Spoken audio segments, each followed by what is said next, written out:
अस्सलाम वालेकुम। अच्छा यार, आवाज़ आ रही सबको? अच्छा यार, ये आज हमारा अमेज़न का थर्ड लेक्चर है, ठीक है। जो हमने अपने प्रीवियस लेक्चर में डिस्कस किया था, ठीक है, वो था कि अगर हमने अमेज़न की मार्केट में काम करना है, अमेज़न के ऊपर काम करना है, तो इसके लिए कौन कौन सी मार्केट्स बेस्ट हैं। मीन टू से कि जो करंटली चल रही हैं, हाँ, ट्रेंड में चल रही हैं, ठीक है, और शुरू से चलती आ रही हैं, वो कौन सी मार्केट्स हैं। सो एज जो है ना, मैंने आपको बताया था कि यूएसए, यूके और कनाडा, ये तीन कंट्रीज हैं जिनमें जो है ना इस टाइम अमेज़न फुल ट्रेंड पे चल रहा है, ठीक है। ब्राज़ील भी है, मैक्सिको भी है, बट जो एक्चुअली जब जिनमें सबसे ज़्यादा सेल आती है ना अमेज़न में, ठीक है, वो ये तीन मार्केट्स ही हैं, ठीक है। उसके बाद मैंने आपको अकाउंट की टाइप्स बताई थी, फिर जो है ना प्लान्स बताए थे, फिर आपको जो है ना डॉक्यूमेंट्स वगैरह बताए थे। ईच एंड एवरीथिंग मैंने आपको जो है ना अपने प्रीवियस लेक्चर में डिस्कस जो है ना कर दिया था, आपको समझा दिया था, एक्सप्लेन कर दिया था ईच एंड एवरीथिंग। तो आज हमारा अमेज़न का जो है ना थर्ड लेक्चर है, ठीक है। इसमें हम डिस्कस करेंगे कि अगर हमने अमेज़न के ऊपर काम करना है, एक जो है ना प्रोडक्ट सेल करना है, तो उस प्रोडक्ट को हंट करने के लिए कौन कौन से टूल्स बेस्ट हैं। मीन टू से कि अमेज़न एफबीए के लिए कौन कौन से टूल्स बेस्ट हैं, ठीक है। वो कौन से ऐसे टूल्स हैं जिनको हम यूज करके इजीली एक जो है ना प्रॉफिटेबल प्रोडक्ट निकाल सकते हैं, ठीक है। जैसे कि मैंने आपको अपने फर्स्ट लेक्चर में बताया था कि यार 500 मिलियन प्रोडक्ट्स हैं अमेज़न के ऊपर करंटली सेल हो रहे। तो इन 500 मिलियन प्रोडक्ट्स में से क्या आप 2, 3 या 10 प्रोडक्ट्स भी नहीं निकाल सकते? अपने अकाउंट के लिए इजीली निकाल सकते हैं, ठीक है। This is not a big deal. So तो आपको मैं आपको बताता हूँ कि यार कौन कौन से जो है ना टूल्स बेस्ट हैं अमेज़न के ऊपर एक अच्छा प्रोडक्ट सेल करने के लिए, एक अच्छा प्रोडक्ट फाइंड करने के लिए कौन कौन से टूल्स बेस्ट हैं।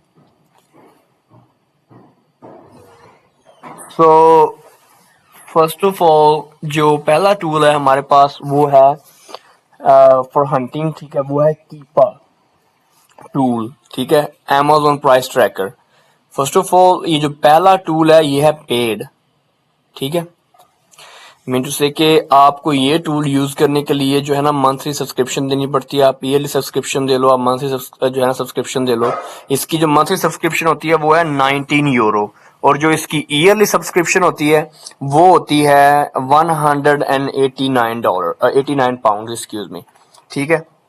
और इसके बाद आ जाता है जंगल स्कॉट। देखो यार, जंगल स्कॉट जो है ना वो भी बेस्ट टूल है, ठीक है, बट ये थोड़ा सा एक्सपेंसिव है, ठीक है। जैसे कि इसकी 19 यूरो है, एम जो है ना कीपा की, तो बट इसकी जो है ना वो 29 और $30 है, ठीक है, जो कि हमें थोड़ा सा एक्सपेंसिव पड़ जाता है। मीन टू से कि आप कह लो हमें तकरीबन 2-3 हज़ार जो है ना रुपया ये महंगा पड़ जाएगा। सो ये स्टार्टर के लिए तो इसमें काफी ज्यादा प्लान्स होते हैं, बट कीपा के ऊपर जो है ना दो ही प्लान्स होते हैं जो आप इजीली चूज कर सकते हैं, उनमें से कोई भी। उसके बाद आ जाता है यार सेल रैंप। देखो यार, सेल रैंप हम क्यों क्यों यूज करें, इसके पीछे क्या रीजन है।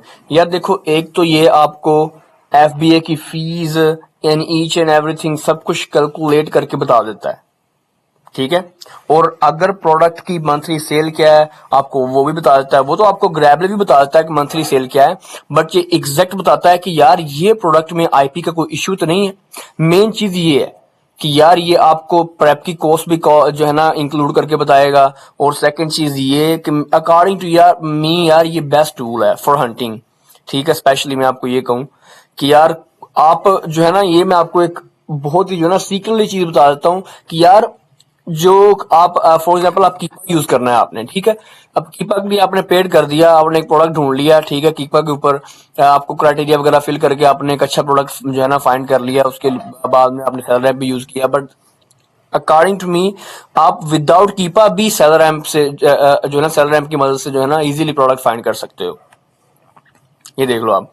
फिर ये सेलर रैंप आपको ये बताता है कि यार कि ये इस प्रोडक्ट में अमेज़न तो नहीं बैठा हुआ, पिछले कुछ डेज में आके अमेज़न तो नहीं इसमें बैठा, ठीक है, या अमेज़न ने कोई इसमें तो नहीं सेल कर रहा करंटली, या इसकी पिछले जो है ना अभी किस किस को सेल मिली है, किसको कितने परसेंट बाय बॉक्स मिल रहा है, ईच एंड एवरीथिंग ये आपको सेलर एम्प ही गाइड कर देता है, ठीक है।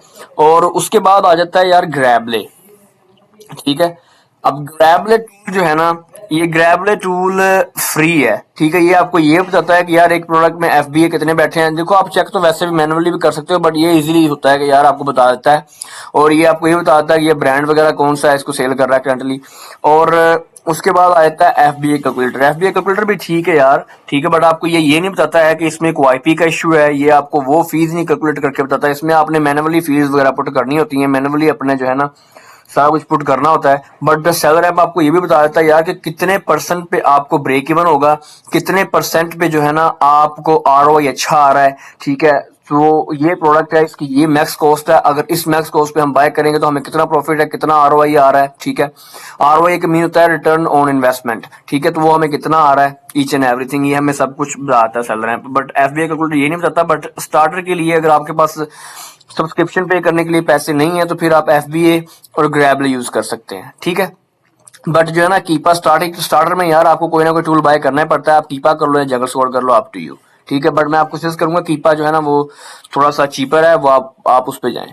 उसके बाद आता है यार के टूल्स फॉर एफबीए सप्लायर्स। यार देखो ये आपने काफी ज्यादा सर्च किया होगा आज तक, जो है ना बहुत लोगों ने लेक्चर्स दिए हैं, जो है ना यूट्यूब पे अपलोड किए हुए हैं, बहुत लोगों के लेक्चर्स हैं। मैं ये नहीं कह रहा कि ये मेरे फर्स्ट हैं, बट अकॉर्डिंग टू मी किसी बंदे ने ये नहीं बताया यार कि आपका ये देखो कौन कौन से टूल्स हैं जिससे हम एक सप्लायर्स फाइंड कर सकते हैं बेस्ट, ठीक है। एफबीए सप्लायर्स जिससे हम जो है ना फाइंड कर सकते हैं वो कौन से टूल्स हैं, ये आपको कोई भी नहीं बताता है। क्यों? रीजन क्या है? रीजन ये है यार, देखो अगर फॉर एग्जांपल एक शाहिद अनवर है, शाहिद अनवर ने अपनी यूनिवर्सिटी जो है ना ओपन की, उसमें उसने जो है ना उसका वो पेड लेक्चर है, ठीक है। उसमें उसने बताया हुआ है यार कि आप $100 की मेरी जो बुक लो, ठीक है, उसमें सप्लायर्स की सारी लिस्ट है, ईच एंड एवरीथिंग है, लो अब $100 हम उसके लिए पे कर दें। हम क्यों पे करें? उसी से अच्छा ये है कि यार हम यहाँ पर $19 $20 पे करें, ठीक है। और हम इजीली अच्छे से अच्छे जो है ना सप्लायर फाइंड कर सकते हैं, अच्छे से अच्छे, ठीक है। और वो भी एफबीए सप्लायर्स जो कि ऑथेंटिक हो, ठीक है, और अमेजोन की तरफ से अप्रूव्ड हो वो, ये आप क्या लो। और इसके बाद आता है एफबीए सप्लायर्स। अब जो है ना सप्लायर्स, अब ये हैं कुछ सप्लायर्स अच्छे, ठीक है, जो कि आपको इजीली एक अच्छा प्रॉफिट दे सकते हैं। फर्स्ट ऑफ ऑल आ गया होलसेल सेंट्रल। होलसेल सेंट्रल यार, इसमें ये होलसेल सेंट्रल में सब के सब अमेजोन के जो है ना सप्लायर्स, एफबीए सप्लायर्स जो है ना ऑथेंटिक सप्लायर्स बैठे हुए हैं। इनमें से कुछ पेड हैं, some of them paid and some of them are not, like some of them are free, ठीक है। आप ये कह लो कि कुछ फ्री हैं और कुछ जो है ना वो पेड है। कि होलसेल सेंट्रल अगर आपको अच्छी तरह यूज करना आ जाता है, ठीक है, सो समझे कि आप इसी के साथ एक अच्छी इनकम जनरेट कर सकते हो एवरी मंथ। अगर आपके पास इन्वेस्टमेंट अच्छी है तो फिर आप टॉप सेलर बन सकते हो अमेजोन के, ठीक है, सिर्फ एक इससे ही। उसके बाद आता है Faire wholesale. Faire wholesale free है, और यार one of the best wholesaler in USA. Faire से अच्छा होलसेलर कोई भी नहीं है इन यूएसए, ठीक है। आप ये कह लो मतलब कि ये बहुत अच्छा ऑथेंटिक है, ठीक है। सबसे ज्यादा जो है ना प्रोडक्ट्स हैं उसके इसके ऊपर, ठीक है। उसके बाद आ जाता है ये, इसके ऊपर अकाउंट बनाने के लिए यार आपको काफी चीजों की जरूरत होती है, ठीक है। रजिस्ट्रेलर परमिट होता है, रजिस्ट्रेशन सर्टिफिकेट आईडी होती है। और रजिस्ट्रेशन सर्टिफिकेट आईडी उसी के पास हो सकती है जो वहां का यूएसए का रेजिडेंट है। हम यहाँ पर बैठ के नहीं बना सकते वो, ठीक है। एंड सेकंड चीज ये है कि वेब स्टोरेंट भी फ्री है और ये भी काफी ऑथेंटिक है, ठीक है। इसके ऊपर भी बहुत ज्यादा प्रोडक्ट्स हैं और इसकी इनवॉइसेस भी एक्सेप्टेबल है अमेजोन के ऊपर। इसकी इनवॉइसेस भी एक्सेप्टेबल है, इसकी इनवॉइसेस भी एक्सेप्टेबल है। उसके बाद होलसेल सेंटर्स में जितने सप्लायर्स हैं सबकी इनवॉइसेस एक्सेप्टेबल है। उसके बाद आता है सप्लाई लीडर, ठीक है, one of the best supply, ठीक है। ये एक चाइना का सप्लायर है, ठीक है। हांगकांग में जो है ना इनका वो है सारा जो सेटअप वगैरह है वो हांगकांग में है।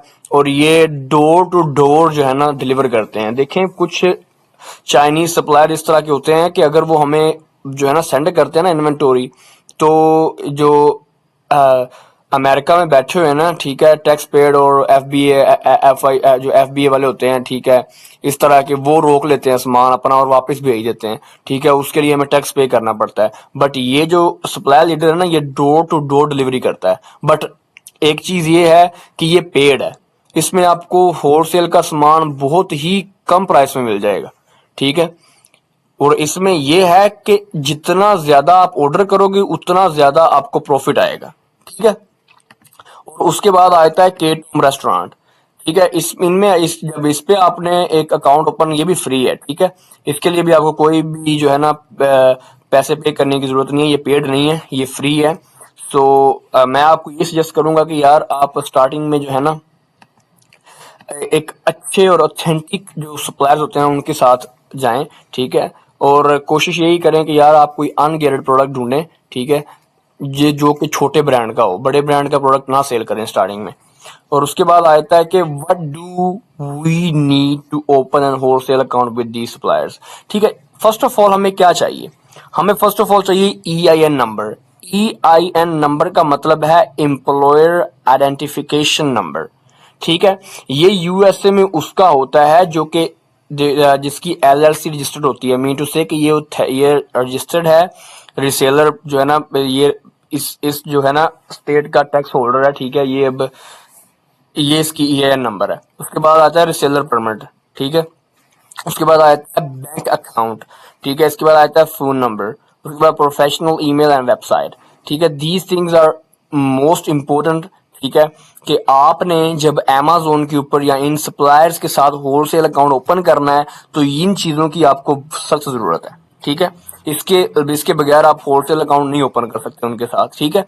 कि उनको जो है ना प्रूफ चाहिए कि आप वाकया ही एक ऑथेंटिक बंदे हो, आप स्टेट के जो है ना उस स्टेट की तरफ से आपके पास रिसेलर परमिट है कि आप जो है ना इस स्टेट में चीजें रीसेल कर सकते हो ऑल ओवर। जब एक स्टेट का होता है फिर समझे कि ऑल ओवर यूएसए हो जाता है, ठीक है। उसके बाद important notice, first of all यार देखो, the more inventory you by the more जो है ना प्रॉफिट यू गेट, ठीक है।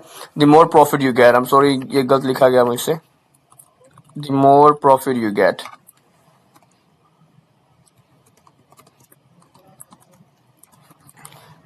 ठीक है। The more inventory you by the more profit you get, ठीक है। इसका मतलब यार ये है कि यार अब फॉर एग्जांपल आपने क्वांटिटी जो है ना ऐड की है 20, उसके ऊपर आपको शिपिंग के चार्जेस जो है ना वो ज्यादा पड़ रहे हैं।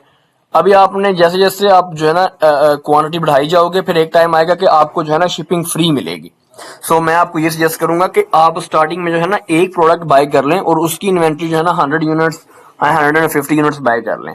बट अगर आपने ऐसे नहीं करना तो कुछ इस तरह के सप्लायर्स होते हैं जो कि फ्री करते हैं शिपिंग, तो आप वो फ्री शिपिंग वाले चूज कर लें, जैसे कि फेरी है फ्री शिपिंग करता है, ठीक है। इसके बाद केटोम वाले फ्री शिपिंग नहीं करते, बट जो होलसेल सेंटर में काफी ज्यादा इस तरह के ऑथेंटिक जो है ना सप्लायर्स बैठे हुए हैं जो कि फ्री करते हैं डिलीवरी, जो है ना फ्री शिप करते हैं प्रोडक्ट, ठीक है। सो ये जो है ना बेसिक टूल्स और ये बेसिक जो है ना चीजें थी, और ये सप्लायर्स की जो है ना इंफॉर्मेशन थी कि आप इन इंफॉर्मेशन के साथ इजीली जो आपने प्रोडक्ट फाइंड किया है जो है ना उसको उसी प्रोडक्ट को आप पहले जो ये वाले सप्लायर्स हैं इनसे ढूंढें, अगर इनसे नहीं मिलता तो फिर किसी और सप्लायर से जाके ढूंढें, ठीक है।